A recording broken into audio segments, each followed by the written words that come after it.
Okay, let's talk about Elizabeth Taylor and her engagement rings. Because wow, she didn't just collect diamonds, she conquered them. So how many engagement rings did Liz Taylor have? Engaged 10 times, 8 marriages, 7 men. One of them, Richard Burton, she married twice. Each ring whispered a different tale. Forbidden love, scandalous affairs, rekindled flames. Alright, let's start where it all began. Elizabeth Taylor's very first engagement ring. Number 1. Engagement ring from William Pauley Jr.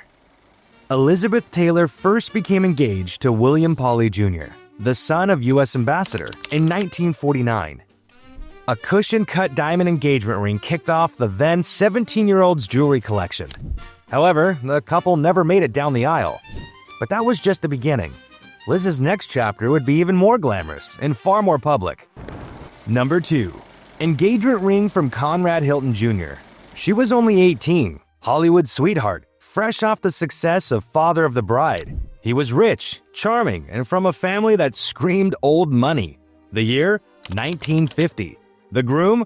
Conrad Nicky Hilton Jr., heir to the Hilton Hotel empire. Yep, those Hiltons. But let's talk about the ring. Hilton gave Liz a breathtaking diamond baguette engagement ring. Classy, clean, and elegant. A $10,000 4-carat diamond platinum ring would have been an extravagant choice for many, but as we know, it was only a hint of what was to come for Elizabeth's sophisticated tastes. Back then, MGM heavily promoted the wedding like it was a movie premiere. Every magazine wanted a photo, but behind the glitz, trouble, fast. Nicky turned out to be abusive and an alcoholic. The honeymoon in Europe? A disaster. Liz said later that she realized it was a mistake almost immediately. It ended in divorce after just 8 months, and the ring? Gone. Forgotten. Overshadowed by the jaw-dropping jewels that would come later in her life. Now let's talk about a quieter chapter. Number 3. Engagement ring from Michael Wilding.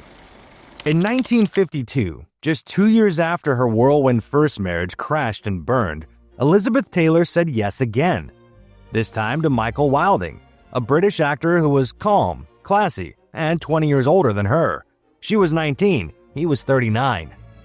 The ring? A large Cabochon sapphire center stone surrounded by a halo of natural diamonds. At the time, the rumors suggested Liz may have bought the ring for herself rather than Michael purchasing it for her. Who knows? They were married for 5 years, had 2 sons together, and tried to build something real. But real life got in the way. Liz kept rising. Bigger films, bigger roles, more fame. Michael, on the other hand, started fading from the spotlight. Liz needed a man who could match her fire. The marriage ended in 1957.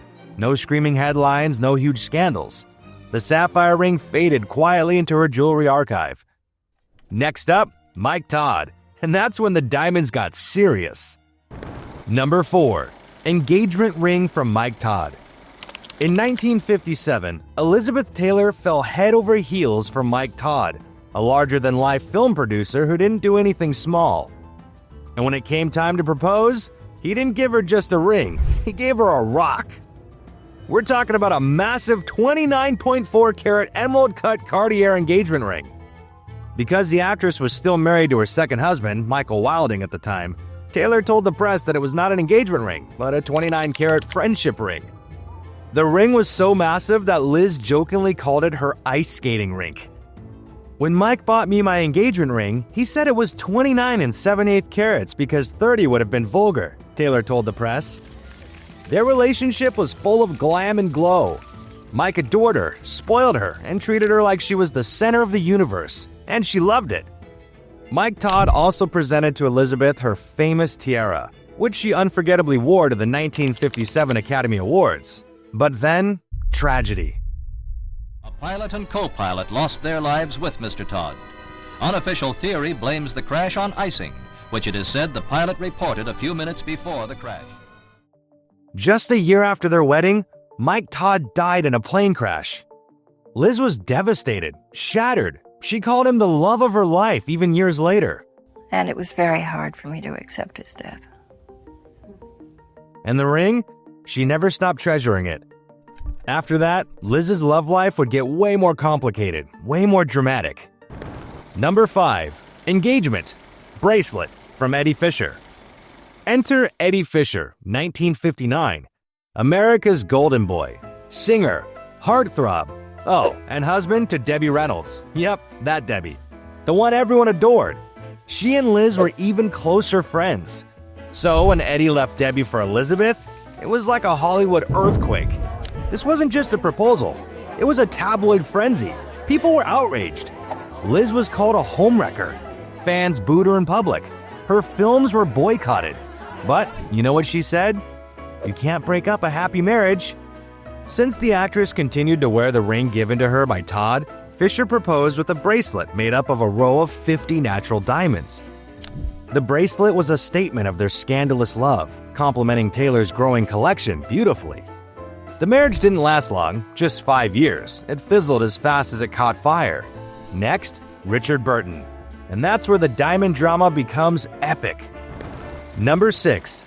Diamonds from Richard Burton. In 1964, Elizabeth Taylor married Richard Burton, and this wasn't just another Hollywood love story. This was an obsession, passion, fights that could shake the walls and make up kisses that could melt glaciers. And their jewelry? Absolutely legendary. Although Taylor married Richard Burton twice, he never gave her an engagement ring. The first proposal was accompanied by a platinum-set Bulgari brooch featuring an 18.61 carat emerald surrounded by diamonds that Taylor pinned to her marigold wedding dress. Burton famously said, "The only Italian word Elizabeth knows is Bulgari." He gave her the Krupp Diamond, a jaw-dropping, eye-watering 33.19 carat Asher-cut diamond with flawless fire.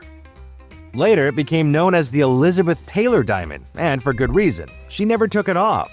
She wore it to parties, movie premieres, even while swimming. But here's the twist. The Krupp Diamond wasn't technically her engagement ring. Richard actually gave it to her in 1968, 4 years after they married, just because he wanted to. Because Richard didn't stop at the rings, he gave her La Peregrina Pearl, once owned by Spanish royalty. He even bought her the Taj Mahal diamond, engraved in the 1600s and dripping in romance. But that Krupp Diamond, that was the symbol of their love. Intense, flawed, but unforgettable.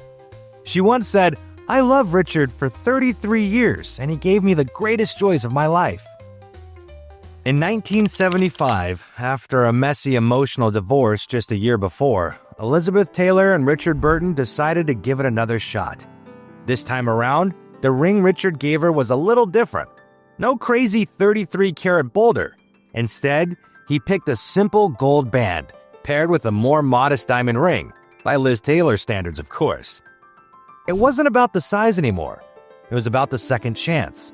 The feeling that maybe, just maybe, love could win this time. But, spoiler alert, it didn't. The second marriage lasted less than a year. They divorced again in 1976, with Liz famously saying, "We were like two volcanic forces colliding. We loved each other too much." Coming up next, a U.S. senator and a very different kind of love story. And yes, another ring. Number 7. Engagement ring from John Warner. In 1976, Elizabeth married John Warner, a polished, charming U.S. senator from Virginia. Yep, she went from diamonds and drama to D.C. politics. The ring? Classic. Conservative. Ring made up of rubies, emeralds, and diamonds. After the emotional roller coaster with Richard Burton twice, she craved stability. At first, she tried to make it work. She supported John's Senate run, campaigned with him, even tried to play the political wife. She got bored. Lonely. Washington wasn't her stage, and politics definitely wasn't her movie. The marriage lasted 6 years, but Liz sank into a deep depression during this time. She started drinking more, gained weight, felt lost. So politics wasn't her fairy tale ending. But if there's one thing that Liz never gave up on, it was love. Number 8. Engagement ring from Victor Luna. In 1983, a Mexican lawyer named Victor Luna popped the question to Elizabeth Taylor with a massive 16-carat sapphire ring. But by August 1984, they had called it off before making it to the altar. Her publicist said they were still really good friends and made it clear that the breakup had nothing to do with Richard Burton's passing earlier that month. But Liz didn't stay single for long. Just months later, another man and another stunning sapphire entered her life. Number 9. Engagement ring from Dennis Stein.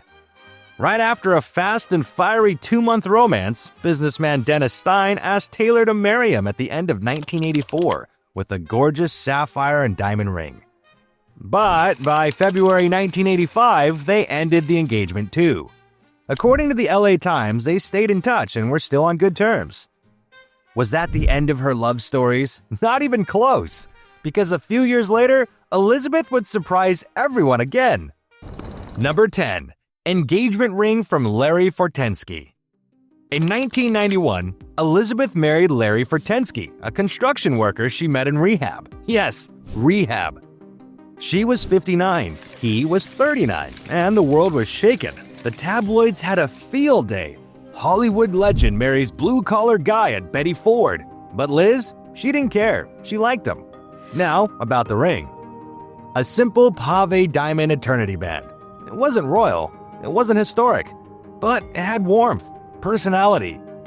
They got married at Michael Jackson's Neverland Ranch with A-list guests and paparazzi helicopters flying overhead. Despite all the side eyes and skeptics, the marriage actually lasted 5 years. Longer than some of her others. It ended quietly in 1996. No major drama, no tabloid explosions. Even after the divorce, she stayed friends with Larry. She helped him financially for the rest of his life, left him $825,000 in her will, and always spoke kindly of him. So what do these engagement rings say about a woman? Maybe that she loved deeply.